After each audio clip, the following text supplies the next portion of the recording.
इस वीडियो में मैं आपको सत्यापित करना बताऊंगा कि 2 1 1 किसी भी जो त्रिघाती बहुपद दिया गया है उसका शून्यक है। अगर शून्यक है तो शून्यक और गुणांकों के बीच में जो भी संबंध होता है उसको सत्यापित करना मैं आपको इस वीडियो में सिखाऊंगा और बताऊंगा। तो चलिए यहाँ पे देखते हैं। सबसे पहले तो यहाँ पे देखिए कोई बहुपद दिया गया है जो कि एक त्रिघाती बहुपद है और इसी का यही बहुपद का यहाँ पे शून्यक दिया गया है जो कि 3 शून्यक है। अगर इस तरह का क्वेश्चन है तो सबसे पहले तो आप ये चीज़ चेक कीजिए कि यहाँ पे जो बहुपद है और यहाँ पे उसका शून्यक है, शून्यक क्या सही दिया गया है। यहाँ पे कोई नंबर जैसे कि यहाँ पे 2 के जगह पे हो सकता है 3 भी दे दिया जाए, 3 1 1 ऐसे भी रहे। अगर कुछ भी नंबर है तो सबसे पहले तो आपको चेक करना पड़ेगा कि यहाँ पे जो बहुपद दिया गया है उसका यह शून्यक है या नहीं है। तो चेक करने का क्या तरीका है, यहाँ पे जो यहाँ पे शून्यक दिया गया है वो सभी शून्यक को बारी बारी से यहाँ पे जो बहुपद है उस पर रखना है और उसके बाद इसका जो मान है 0 के बराबर होता है कि नहीं। अगर होता है तो सही होगा। तो चलिए यहाँ पे मैं आपको 0 यहाँ पे जैसे जैसे 2 1 1 जो दे दिया है उसको ये जो बहुपद है इस पे रख कर देखते हैं। तो चलिए यहाँ पे देखते हैं। तो यहाँ पे क्या दिया गया है,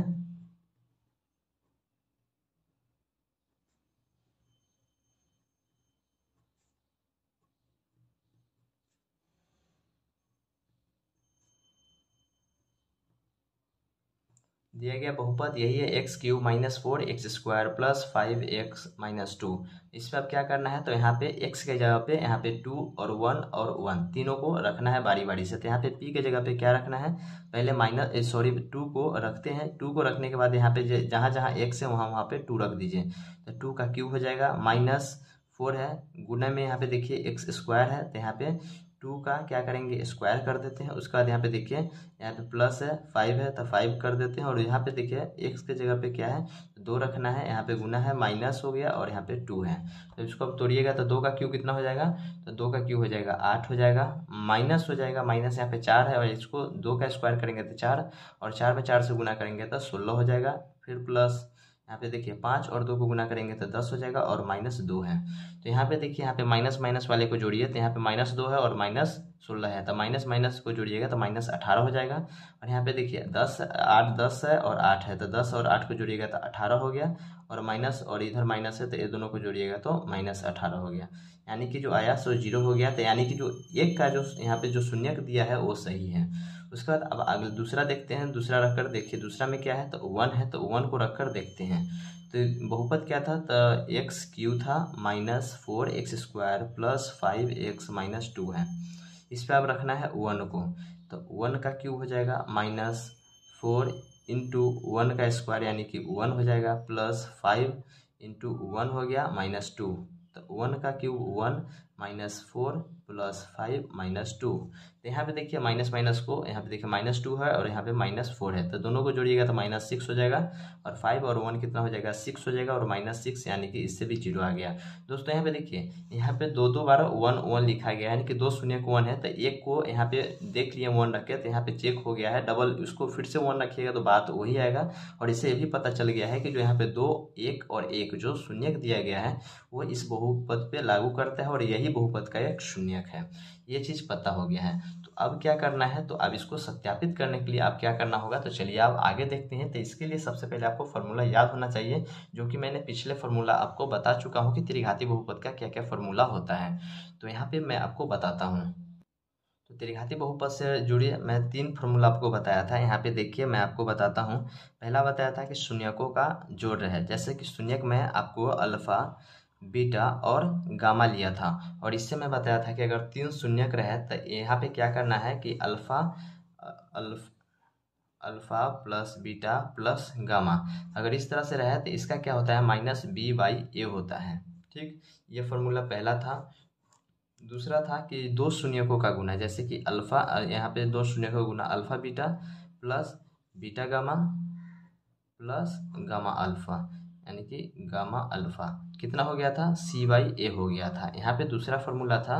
और तीसरा फार्मूला क्या था, मैं अब तीसरा फार्मूला भी बता देता हूँ कि अल्फा बीटा और गामा यानी कि तीनों शून्य का जो गुना था क्या था, तीनों शून्य का गुना -d/a था।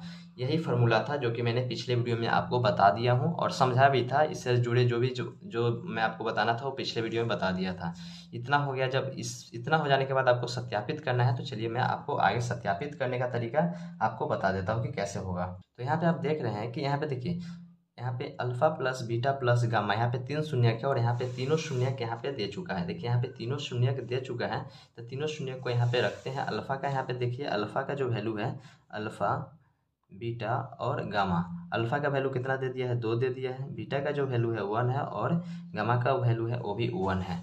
तो यहाँ पे देखिए alpha plus beta plus gamma करते हैं, यानी कि 2 + 1 करिएगा तो यहाँ पे देखिए माइनस बी बाई ए है, तो माइनस, पहले इसको माइनस बी बाई ए है।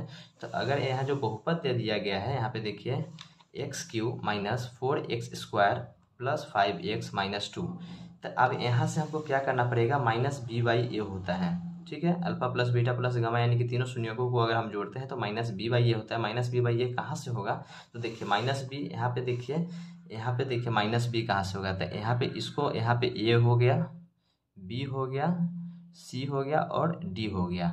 ये सब क्या है, इसका कोफिशिएंट है, यानी कि x³ का कोफिशिएंट ए है। यहाँ पे 1 छुपा है, ए का जो वैल्यू हो जाएगा, ए का जो वैल्यू यहाँ पे देखिए मैं लिख देता हूँ, ए का वैल्यू 1 हो जाएगा। यहाँ पे देखिए x² है और x² यहाँ पे देखिए, यहाँ पे b है और b का जो कोफिशिएंट यानी कि x² का जो कोफिशिएंट है -4 हो जाएगा। और -4 क्या है, तो -4 है b का वैल्यू। उसी तरह से अगर हम यहाँ पे c का वैल्यू देखते हैं तो c का, यहाँ पे देखिए c में देखते हैं x का जो कोफिशिएंट है क्या है, 5 है और यहाँ पे देखिए c का वैल्यू हो जाएगा 5। और उसी तरह से यहाँ पे d का जो वैल्यू देखते हैं तो d एक अचर पद है, यहाँ पे इसका वैल्यू हो जाएगा -2। इतना हो गया, तो इतना हो गया था। अब इसी का भी यूज़ यहाँ पे करना है, ठीक। तो यहाँ पे देखिए alpha plus beta plus gamma तीनों को जोड़िएगा तो माइनस बी बाई ए होता है। और माइनस बी कितना है, तो यहाँ पे देखिए माइनस, और बी का वैल्यू कितना दे दिया है, -4 दे दिया है, ठीक। तो माइनस बी बाई ए, और ए में क्या है, यानी कि ए का वैल्यू कितना है, 1 है, तो यहाँ पे बटे में 1 कर देना है, 1 कर देना है। तो यहाँ पे इसको जोड़िए तो 2 1 3 1 4 और इधर बराबर में कीजिएगा तो माइनस माइनस प्लस हो जाएगा, यानी कि 4। तो यहाँ पे देखिए LHS यानी कि लेफ्ट हैंड साइड और इधर RHS दोनों बराबर है, यानी कि जो पहला है वो सत्यापित हो चुका है, यानी कि जो पहला है सत्यापित हो गया है। दूसरा क्या था, अल्फा प्लस बीटा, यहाँ beta plus beta gamma plus gamma alpha = c by a होता है। तो अब जो यहाँ पे मैं आपको बताया हूँ, ये दोनों को गुना कर दीजिए। जैसे अल्फा बीटा है तो अल्फा बीटा कौन हो जाएगा, 2 और 1, 2 और 1 को गुना कीजिएगा तो कितना होगा, 2 हो गया। फिर प्लस है तो प्लस कर देते हैं। फिर यहाँ पे देखिए यहाँ पे भी क्या है, बीटा और गामा है, तो बीटा और गामा यहाँ हो गया, तो 1 और 1 को गुना कीजिएगा तो 1 हो जाएगा। फिर प्लस कर दीजिए। फिर यहाँ पे जो गामा अल्फा को गुना कीजिएगा तो 1 और 2 को गुना कीजिएगा तो 2 हो जाएगा। फिर बराबर में क्या है, तो c बाई ए, यहाँ से c का वैल्यू क्या निकला हुआ है, तो 5 निकला हुआ है। तो c के वैल्यू पे यहाँ पे 5 कर देते हैं और बटे में a, और a का वैल्यू क्या बताया था, तो a का वैल्यू 1 है, तो यहाँ पे a का वैल्यू 1 कर दीजिए। अब इसको अब आगे देखिए, यहाँ पे 2 2 4 और 1 5 बराबर में यहाँ पे 5 हो जाएगा। आप यहाँ पे सोच रहे हो कि यहाँ पर भी 1 नीचे है और यहाँ पर भी 1 नीचे है, लेकिन यहाँ पे मैं 5 ही क्यों लिख रहा हूँ। तो दोस्तों अगर किसी भी नंबर में अगर 1 से डिवाइड करते हैं तो सेम नंबर आता है, यानी कि 5 के 5, यहाँ पे 5 हो गया। यहाँ पे भी LHS और RHS दोनों बराबर, यानी कि यहाँ पे भी सत्यापित हो गया। लास्ट एक और सत्यापित करना है, alpha beta gamma = -d by a होता है। तो यहाँ पे अल्फा बीटा गामा तीनों को गुना करना है, तो 2 1 और 1 तीनों को गुना कर दीजिएगा तो कितना हो जाएगा, 2 ही हो जाएगा, क्योंकि 2 में 1 से गुना कीजिएगा तो 2, और फिर 2 को 1 से गुना कीजिएगा तो 2 ही रह जाएगा, यानी कि 2, और बराबर है -d है। तो यहाँ पे देखिए d का वैल्यू कितना दे दिया है, -2 दे दिया है। पहले से यहाँ पे क्या लिखा है, माइनस लिखा हुआ है तो माइनस लिख देते हैं, और d का वैल्यू -2 लिख दिया है। और बट्टा में क्या है, a, और a का वैल्यू 1 है। तो यहाँ पे देखिए इसको जो सोल्व करते हैं तो माइनस माइनस प्लस हो जाएगा, और बट्टे में a, यानी कि फिर से LHS बराबर RHS हो गया। तो दोस्तों इस तरह से ये जो सत्यापित हो गया है कि यहाँ पे जो बहुपद आपको बहुपद दिया गया है, त्रिघाती बहुपद, और इसका शून्यक है, तो शून्यक तो मैं आपको पहला ही सत्यापित कर दिया कि जो शून्यक है वो सही है। यही बहुपद का तीनों शून्यक है त्रिघाती बहुपद का। अब इसके बाद यह बताना था कि शून्यकों, ठीक है, जो शून्यक दिया है शून्यकों और गुणांकों के बीच में संबंध बताना था, तो वो भी संबंध मैं आपको सत्यापित करके अच्छे से बता दिया हूँ। तो दोस्तों वीडियो थोड़ा लंबी हो गई है, लेकिन मैं आपको पूरे अच्छे से समझाने का कोशिश किया हूँ। अगला जो भी क्वेश्चन होगा कुछ इस तरह से ही बनेगा, तो इसलिए आप अच्छे से देख लीजिए। नहीं समझ आया तो फिर से इस वीडियो को रिपीट भी कर सकते हैं। तो इस वीडियो में इतना ही। वीडियो आगे देखने के लिए चैनल को सब्सक्राइब कर लीजिएगा, और वीडियो अच्छी लगे तो लाइक जरूर कीजिएगा, और वीडियो से रिलेटेड कोई कमेंट करना है तो कमेंट बॉक्स में कमेंट जरूर कीजिएगा। तो दोस्तों इस वीडियो में इतना ही, फिर मिलते हैं अगले वीडियो में।